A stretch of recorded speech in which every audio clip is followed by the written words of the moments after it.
Joining me now, the co-host of The Five, Dana Perino, with us. Dana, good to see you. Hi. Thank you so much for joining us. Thanks for having me. New Fox polls show Clinton is leading Trump 48-38 among women voters. How do you see it? Well, he's doing a little better than Romney and Reagan, if that actually is the case.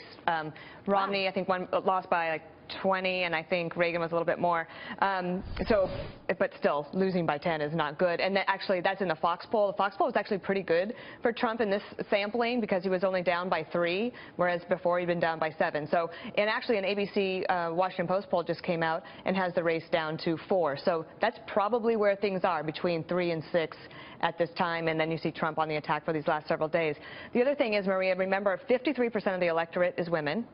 Then of that, 31% is single women. That could be either younger women who haven't married yet or divorced or widowed. So there are a lot of women in this. But actually in this election, I think it's turning not as much on gender as it is socioeconomic status. So educational attainment is where you see further divides. And I think that's where in the future, in 2020, 2024, you're going to see that continue unless we can do some things to deal with what you're going to talk about with Reebok in terms of what happens to the labor force as this technology continues to bring us great products, but also push out a lot of jobs. Isn't that interesting? 53% of the electorate. What can he do to move the needle on that? I think, again, if it's more about socioeconomic status, it's how can a Republican president, my policies, what could they do for your family or for you as individuals? Do you remember when the Obama campaign came out with The Life of Julia? And it was all about how the government can help you through every step of your life. And as conservatives, I was like, that's ridiculous. But then I realized when you look at those numbers, it speaks to a lot of people. And so I think that there's got to be some changing in terms of how you look at things. One of the things that Ivanka Trump brought to the table was, what are we going to do about paid maternity leave? Right, child care too. Yeah, and child care. And so there are ways that conservatives can address those issues. It's a little bit trickier because typically you want smaller government if you're a conservative. But women are going to change the face of a lot of this. I've also heard, seen some polling that national security is more important to women than it is to men, which is really, and he does pretty well on nationals. I mean, he's right now is a little bit down on the polls, but for most part, people feel like he might be the one that's going to make them safer. Especially when it comes from the refugee crisis. Kind of, except for that if presidential elections mean about character and temperament, that's where he does not do as well. Oh, yeah. And so when it's national security, yes, is your concern, but if you're worried about temperament, if that's your bigger concern, it's in a wash. But so I do think that we're in a race that's between 3 and 6 points with her in the lead. You've got 10 days left. She even has her own staff and those emails talking about how ridiculous it was for her to have a private email server. She's taken a hit on credibility.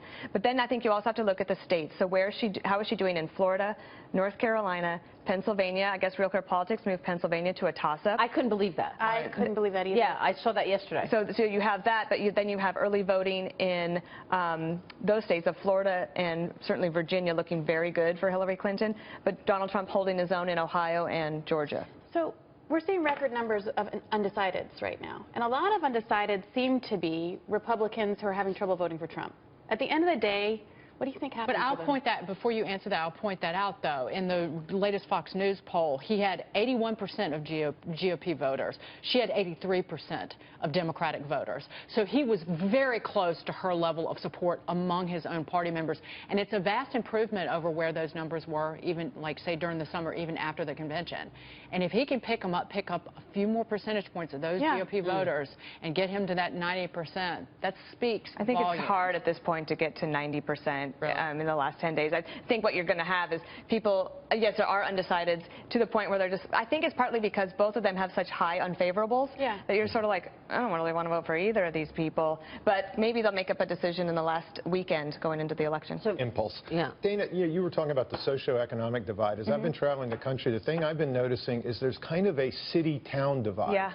Cities have done very well. And certainly coastal and rural. There was one map I saw where you saw the blue states coming down the coast sort of like this and red all in the middle. The thing is there's just not that much population in the middle. So the popular vote isn't as important as the Electoral College, which is why our founding fathers were so brilliant. So, I mean, final question, and I want to get to your book, which is fabulous, and congrats on that.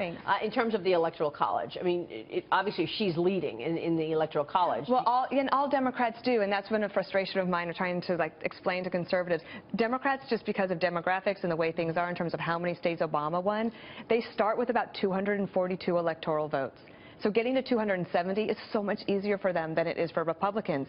And because Republicans need to win a disproportionate number of independents, he's got a lot of work to do. I think that 5 to 6 points, if she's up in terms of that average, I think you'll probably see that reflected in the Electoral College. And I just can't, if the votes go the way that we speak, because we're talking about cities versus small towns, if you look at Southern Virginia and like Northern Virginia and then Southern Virginia, you have half the state, not in population, but it's certainly in land mass, and these people feel like that they've been disenfranchised. They're completely ignored by politicians. Well, if you destroy the economies of coal country, then no one's going to be able to live in coal countries because they can't support their families anymore. Yeah. It's also these farming communities that became factory towns, and they've lost their factory. Yeah. You just released a new book. It's called Let Me Tell You About Jasper. Why did you decide to publish a book about America's dog? You mean in the middle of an election? Jasper. But Jasper's gorgeous. Jasper is gorgeous, and he's fun. And I actually questioned the timing of it. I said, well, who's going to want to be interested in a book about a dog at election time? And my publisher said, believe me, people are going to need a little bit of a lift.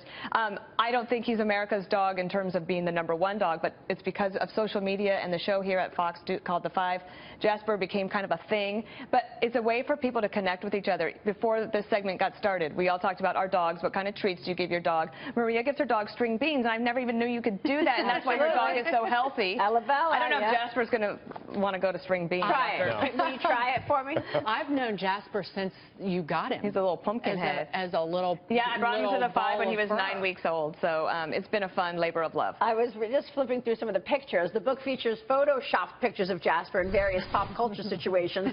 Today is the 130th anniversary of the Statue of Liberty, so this picture from the book seems appropriate. Oh, that is a nice birthday. That looks like a lot of fun to create those images. And I met this artist through Twitter. One of the best things about Twitter was I met him. He's anonymous. I mean, I know who he is, but he wants to remain anonymous. He's exceedingly humble, but what a talented guy. And what great images. Well, because you did such a great job with yours, I had to make one. Well, we made one for my dog, too. That's amazing. We are just everything to show our dog. That illustrates that Alabella needs to be wearing a tiara or a crown all the time. That could be your Halloween costume. There you go. Maybe. I'll think about it. Thanks for having me. Thank you so much, Dana Perino.